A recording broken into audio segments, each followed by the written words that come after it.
Hello, I'm Thomas Hare, Chief Content Officer of the Performance-Driven Marketing Institute, a not-for-profit trade association serving companies in the performance and direct-to-consumer marketing world. Welcome to the latest episode of Take 20, created by the PDMI's Brand Response Council. These live conversations featuring leaders in the performance marketing world speaking about the hottest topics in the industry are scheduled twice a month. Before we get to today's conversation, a quick housekeeping note. We'll be addressing any questions from the audience at the end of today's session, but you don't have to wait to ask them. Utilize the questions tab on your control panel to type and send your question in. We'll be collecting them and we'll try to get to as many as possible in the final moments of the episode. Today, we're here for the second episode of our recurring Tackling Generational Differences series, featuring a conversation about Gen X, often referred to as the forgotten generation or the sandwich generation. Strangely enough, I'm a Gen X eating a sandwich for lunch currently. Born between the mid-60s and the early 80s. It makes up more than 30% of US households and has also been shown to be the biggest spending generation, topping both boomers and millennials in one recent study. With media use trending more similarly to millennials, but spending power more closely aligned with boomers, how are performance marketers most effectively reaching Gen X? Well, Brand Response Council Chair and Take 20 host Chris Foster of Modern Postcard are here today, along with Fulfillment X co-founder and president Adam Mai, who will be tackling these topics and much more. Gentlemen, welcome. Chris, take it away. Great, thank you so much, Thomas, and welcome in, Adam. So excited to have you here. We'll talk a little bit of a preamble to get us started about Gen X. This is actually my generation. It's also the generation of J.K. Rowling and Larry Page of Harry Potter and Google fame. The interesting thing about these generational differences is that all generations go through these formative experiences together. Social psychologist Carl Mannheim mentioned that there are these markers that we go through, and they don't necessarily define everybody, but what you can see is pattern and trends with behavior, with attitudinal changes and perspectives based on the things that we might have lived through together during our formative years. So for Gen X, growing up and experiencing in our formative years, the AIDS epidemic, the advent of rap music and culture, the fall of the Berlin Wall, the adoption of the personal computer, cable TV like MTV, and many other cultural milestones, these all influenced how we think about societal change. And these are the experiences that teach us how the wider world works. And we also are that bridge from one generation to the next, like Tom mentioned, whereas the civil rights era in the 1960s were more fully matured when we came of age. And we actually lived through Gen Xers as adults, as gay marriage was being passed and discussed and then actually pushed into law. So these are all things that are happening in these large societal changes that we're experiencing together as we all grow up. So there's some key characteristics about Gen X, and then I'm going to jump in and talk to Adam about how he sees some of these experiences and attitudinal, perspectives in the workplace itself, and how performance marketers can tap into some of this insight. One of the characteristics from Gen X is independence and self-reliance. So this is the advent of the latchkey kids. I actually personally was a latchkey kid. Both parents either worked or there's a single parent household. The rise of divorce rates and the rise of the women in the workplace created this latchkey kid moment. And what does that mean? It means that we try to take care of ourselves. It means that we feel like we have an independence about us, especially at an early age. One of the other characteristics of Gen X is that we could be skeptical of institutions. We've seen corporate layoffs. We've seen the aftermath of political fallouts, a change in the global storylines of the Soviet Union and Vietnam. These are things where we look at institutions and large organizations, and they might not be telling us the truth all the time. One of the things that Gen X also prizes is a work-life balance, prioritizing flexibility, balancing work and family time. The adaptability to personal technology. We had firsthand experiences in growing up and adjusting to the personal computers, gaming, and the internet came along mid-career. I started my career before there was an internet. There's a mail order and toll-free 800 number, and we had computers, but not the internet, right? That is something we had to adapt to, and I'm going to talk to Adam about the adaptability of Gen X. And lastly was this greater acceptance of cultural diversity. We're the first generation to experience and embrace greater racial and cultural diversity, including music, art, and fashion, and gender roles, and the advent of gay marriage, like I'd mentioned before. So these are all things that make us very adaptive and willing to try new things. But what I want to do is I want to get into some questions for Adam. So Adam, you're working with a ton of clients, right? You work with product owners. You also work with marketers for those product owners. What are you seeing in some of the generational differences for the people who own and create the product versus some of the folks who they might be marketing the product? There is this, especially for Gen X, I mean, the new marketers at the space are a little bit, definitely younger. They're understanding the ability and power of seller commerce and social media influences and social media power of how to use that as a market tool, right? So a rising thing that's happening today's age is the social commerce, which is in definition is using social media for sales, right? So just e-commerce on social media platforms. So you're talking about Instagram, you're talking about TikTok Shop. Now, YouTube Shop is going to be opening up as well. So it's really expanding. And the ability that these two, the two generations kind of come together is also helping understand and bridge the gap. The thing with Gen X is they also have the experience of creating products from baby boomers. It's that manufacturing, it's understanding the back end of these businesses, right? Corporations. So they build strong structures. They build strong foundational things of understanding of inventory, logistics, all these different things, especially even on my side is like the fulfillment side, is you understand logistics, you understand the 3PL side, you understand inventory and how to have these different products and to keep up with demand. While the new generation, they're focused in sell, right? Market and literally expand and grow as soon as possible, right? Mm-hmm. And they're looking for the quick sale. The issue that comes and occurs, and I've been on many panels of speaking about this, is there's this gap where all of a sudden you go, the keyword is viral, right? The product goes viral, and all of a sudden, you have like a client of ours. He was holding inventory about 4,000 to 5,000 units, and he was going through a couple hundred units, every 3 weeks, 4 weeks, or something. His product went viral on TikTok. He sold out 4,000 to 5,000 units within 4 days, and he just didn't understand it, right? And the thing that he really was able to do is, be one, relentless with it. He reached back out to all his manufacturing, even though it's overseas, figured out a timeline of logistics and a manufacturing schedule to pull this in. Now, if this was in the newer generation, they would have jumped to another product, right? It's out of sight, out of mind, literally out of sight, out of mind. So they'll go to whatever is viral. Then if it's something else, then they'll go to a second different product or something else. Now, himself focused on this, and he jumped it was a point where in the last, I want to say 8 to 9 months, he went from selling close to 400 or 500 in a month to units in a month to almost hitting about approximately $10 million in revenue in a month, right? Wow. And all he focused on was two things. He tried to understand the market of TikTok. It was funny because he started reaching out to his nieces and nephews and, and asking them, like his kids and also, what is this TikTok thing? Right? And so why is it so powerful? What is this? But he really just focused on trying to dial down the logistics part of it to understanding the manufacture part of it and seeing if the demand, he can meet the demand that's in the market. And that focus, and he was, actually raised his sales tremendously.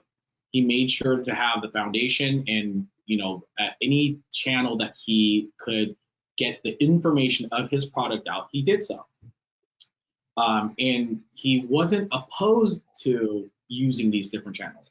And I think that's a key thing that you just had mentioned Chris, about earlier, that we as Gen X went through the series of not just having computers, but then even the age of understanding in, the first dial-up, right? I still remember, yelling across the room if my mom or one of my parents or somebody picked up the phone, right? Because I was in the middle of something and, they picked up the phone and I lost my connection.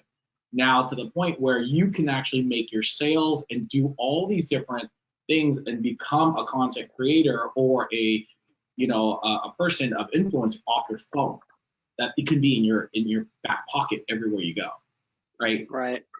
And the Gen X becomes kind of like this gap where they, or this bridge for long-standing brands that boomers, all that stuff has created over time, to this new generation of social media influencers, social media, social commerce, these sellers, these brand marketers that understand how to focus in and relate to the general pop as of today.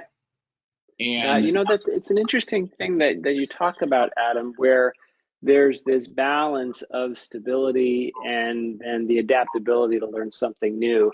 Whereas for Generation Z, especially because they're so young, it's hard to actually create that stability in the experience because they don't have it, right? They know what they know in terms of social commerce. They know what they know in terms of social media marketing. But for many of them, most of them, they haven't actually built a product or gone through the experience of building a product and what that would look like, or even have the opportunity to fail because they're so young, and there's an experience that actually matters. One of the things that I think is interesting about Gen Z is where we actually fit with communication and being open-minded to new ideas. The fact that we had to absorb a variety of different major changes and rethink how we viewed the world. For example, when we were growing up, there was the big bad Soviet Union with the big bad wall. Suddenly the wall came down and Russia was our allies. Now Russia might not be our ally again. So it's these changes that we've gone through and have had to adapt how we view things. So with that in mind, when you talk to one of your Gen X clients and talk about how they have to change how they view things, do you find them more adaptable? Do you find them easier to talk to you? Do you find them resistant to some of your ideas or accepting of some of your ideas? So the way I kind of see it, or have my experience, is Gen X is very adaptable through experience, while Gen Z is adaptable through social, they're very super adaptable through technology. So they'll jump really, really fast, right? And it's kind of one and the same, but just in two different avenues, I guess you would say, or platforms. And so as I'm talking to Gen X, it's more of, I can't just say, I have to show, I guess you would call it, examples, right? Mm-hmm. And if I can walk them through an example and show them what that is, then they're very actually open to adapting. And the beauty, the love of what I think both generations can kind of agree upon is actually just numbers.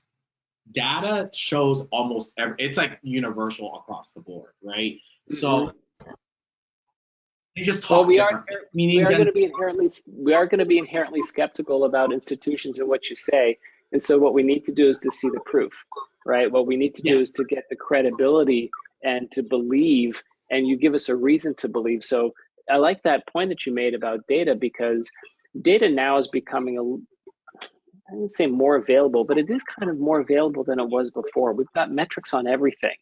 And to your point about that, do you refer back to data and refer back to these concrete, real examples to help make your case time and time again?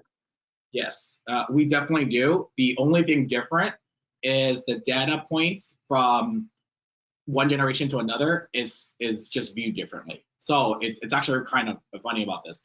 So like the social commerce or the marketers, their view is like how many people looked at my stuff, how popular I am, and how many people I reached, right? While Gen X will sit there and say, well, how much money did it make me? It's just pure on revenue. You're just bridging that, and you're like, well, if this many people can look at your product, this will equate to this how much revenue, right? So you're just kind of explaining to both of them, like, hey, one correlates to the other, and you're just kind of, really explain it. And I do that almost on a daily basis with every. I love that.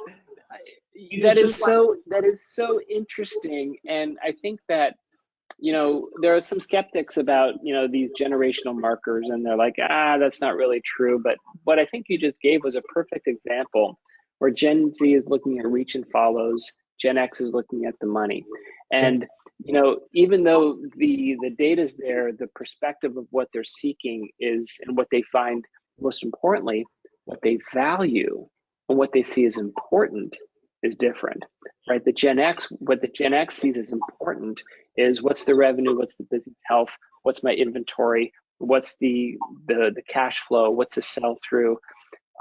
That's what's important, because I know that that's actually what keeps the lights on. For Gen Z, for their importance is, gosh, what's in front of me right now in terms of my likes, follows, and reach. I think one small piece that has changed is in Gen X, like our generation, we worked for a brand. The brand was above us, right? So you had a collective team working for a particular brand. Coca-Cola, any big brands, you had like all these individuals. Sometimes you didn't know who the CEO was. Sometimes you didn't know who these executives were that owned these brands. You just knew the brand. There were household brands.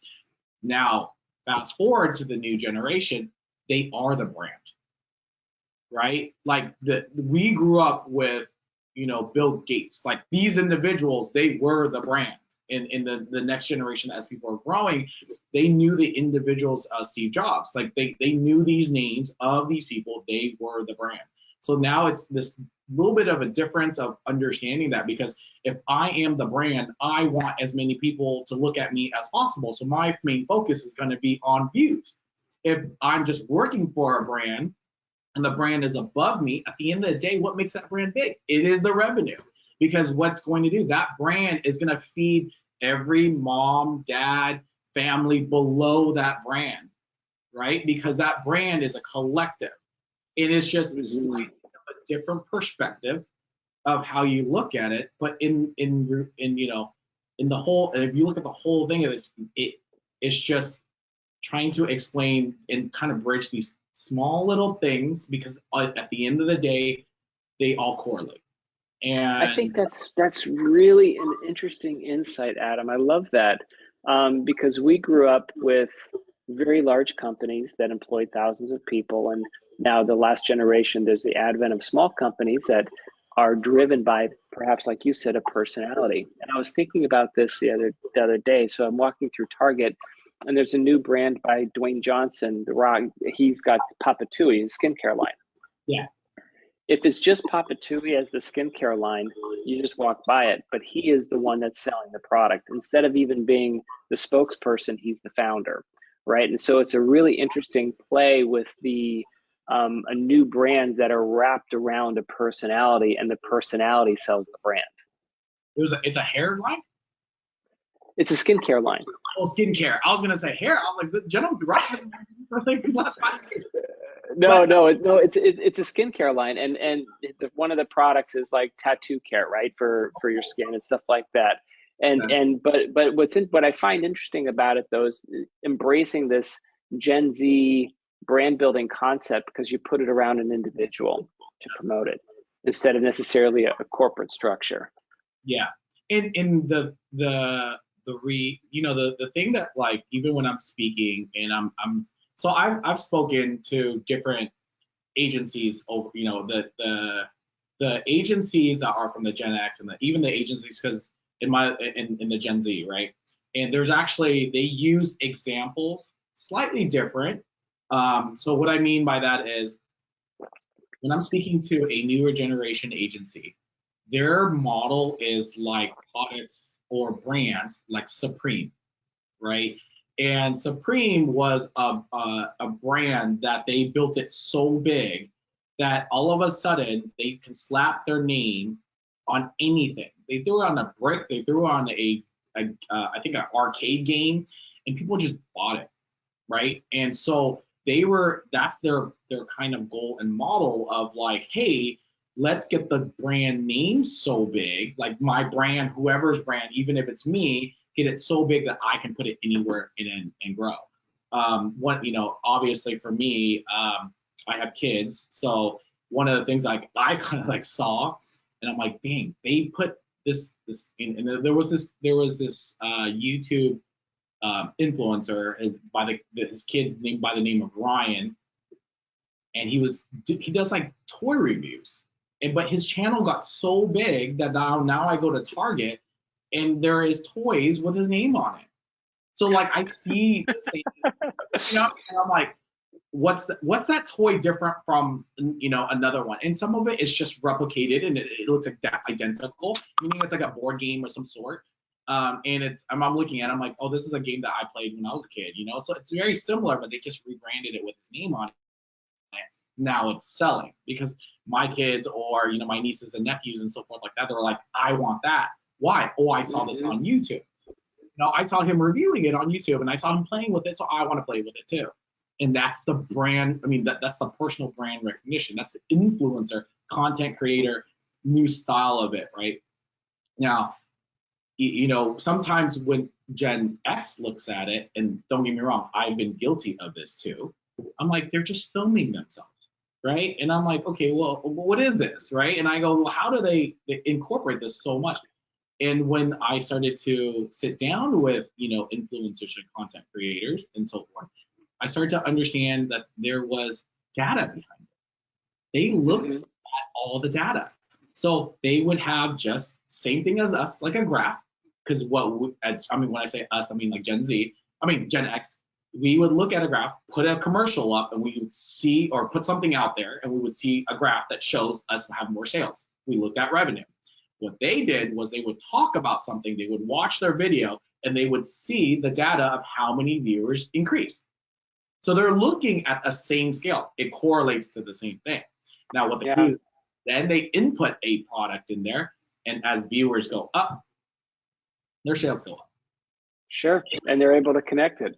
That's I love that connectivity between the generations where that we're looking at similar types of things. We're just looking at it in a different way, and that's perfectly illustrates why we're having this series about generational differences. Tom, do we have questions from the audience? Because we're already at 11:25. We do. We have a few good ones, and we'll see what we can get to. First one that came in was basically, this is a question we get a lot of times when we have something like this. Gen Xers, are there certain categories or even certain products that this group resonates toward? Yeah, go ahead, Adam. I've done some research, but you go first. What I've seen personally over here is because of seller commerce, they kind of focus in, I want to say, everyday household goods, right? Like things that you would take. I explain it in the same sense of like Yelp reviews or Google reviews. Because seller commerce, you no longer trust the big boys, right? So like what I mean by that is like if some big company like Best Buy or somebody came out and said this is the best TV ever, our generation today on both sides, Generation X and Generation Z, doesn't really trust that because we've kind of adapted over time to understand that there's an agenda with it. So what we do is now the general pop has leaned towards each other. So if Chris used a particular product, a supplement or in-house candle, whatever it is, and goes, I really like this. This is in my everyday life here, and he actually shows me that he is using it in his home. Me personally, as a consumer, I would actually be more likely to purchase the same thing because I can then relate to Chris himself and say, well, his home looks very similar to mine. His household, he has kids, he has this. I would love to try that particular product. And then I think there's a subconscious thing of being in front of the, visible, right? So what I mean by that is like a review online, you're kind of sitting behind the computer. It's just a bunch of words, right? But if you're on TikTok or something like that, and you're reviewing it with your face on there is that connection. And there is that validity where I'm like, okay, I know who that is now. Right. Yes. And in terms of the spending power, Thomas, where we're actually exercising that is in apparel, entertainment, and to Adam's point, home and housing. Gen Xers are now at a place where we've got good home ownership, and we're looking at that next generation of revamping the home. So these are the categories where we're spending actually more than any other generation out there. That's interesting. This next one is actually kind of a combination of a couple of different questions that came in that were similar. And one was asking about buying habits differing drastically from boomers or millennials. The other one was what kind of messaging works better to reach and drive response. So I guess, are you seeing types of messaging that work for the ways that Gen X buys? Is maybe the best way to combine that question. Is there a certain type of messaging, certain message delivery media that's working better to drive those buying habits that they display? Yeah, I'll talk about the communication messaging, and then I'll defer to Adam in terms of the channels. To the point that we talked about where you need data because we're independent thinkers and are inherently skeptical, make sure you have facts and data points to support and validate your features and benefits. Also include testimonials of people who have been successful using your products and services. You also have to be honest about other choices from your competitors, and use that persuasion to kind of show your advantages, but recognize that we are actually going to have multiple perspectives. There's never one answer. Like Adam said, we're a bridge between these older and younger generations. So as a message, you have to say, yeah, you might choose other products and there are other things out there, but here's why we're better, right? You always have to validate the fact that they might be skeptical and independent of their choices. And the last thing is be super respectful and be common sense about your benefits and your value. Don't snow them. Don't overpromise. Because this is where we actually want to trust that you're going to deliver on the value that you talk about. Yeah, agreed on that. I see it loom a lot around results, right? Any way that you can present, either through pictures, through video, through like actual testimonials like you're talking about, where the results and the experience as well, right? And be very, very honest with the experience. And when I mean experience, it's like if I'm taking something, if I'm doing something, what do I feel? How do I, relate to it? Was it harder than what the advertisement might have said? Anything like that is usually very effective and impactful. The other thing too is when it comes to platforms, new platforms are all popping up all over the place, right? And so Facebook has been very, very strong for a long, long time. That's where, and even when I'm speaking to like who is marketing, who is doing certain things, I tell my team too, if you're looking for, if your product is targeting the Gen X, you're going to be on Facebook. That's where a lot of us are still predominantly at. And trust. If you are a little bit on that border with some Gen Z, Instagram is a stronger platform for you. If you are, especially Gen Z, there's kind of a mixture right now. TikTok has been a huge wave, or TikTok Shop that's been really a big wave in the last year or so. But they've only been open for about, they only been in our U.S. area for TikTok Shop for only about a year. So it's not been that long compared to the others. Now, even if you break it up, they actually have different strengths. Facebook has been always products. Instagram has been very strong with services. So like personal like coaching services, like plumbing or anything in your local area, like those, it's been a lot stronger because there's a way that they've grown to portray that in the marketing, and also they've utilized that to really connect with that. It almost kind of replaced like websites in the same sense, like for that generation, right? TikTok Shop obviously has been, to me, if everybody asks me about TikTok Shop, what I see predominantly is like household goods, in-home household goods, supplements, all that. The price point is lower, right? And so, it's affordable stuff like toasters and lights and different types of gummies. Like that's I love it. Yeah, but I'm not saying they can't cross, but it's not very strong, or it's not the best seller of like someone being on TikTok selling a life coaching service or something like that. Right. They use marketing, but they don't sell through TikTok. It's just a platform for marketing to get it out there. But that, if you were to pick one, that wouldn't be their first one for them to pick. And that's the same thing, because I have a passion project where I own a particular gym, and my gym houses about 50 plus personal trainers. And at this gym, I'm always helping them, trying to gain clients and showing them different marketing skills, right? And some of them ask me about TikTok. I'm like, that's not where your service is supposed to be. Right. Your service should be on Instagram, because your audience trusts that platform. Not saying that but that platform. So if I go to that platform and you're a service, I trust that platform more for that industry. That makes sense. I like it. I'm going to try to wedge one more in here before we go, because it's just like a straight up quick, or hopefully it's a straight up quick, like opinion from both of you. Is Gen X the last generation to be more amenable to celebrity endorsements rather than influencer pitches? Great question, but that assumes that we're amenable to celebrity endorsement. I don't know if we are. Right. I'll give you an example. Years ago, this was way back in the real television, where you had real television commercials. Michael Jordan was selling these Rayovac batteries.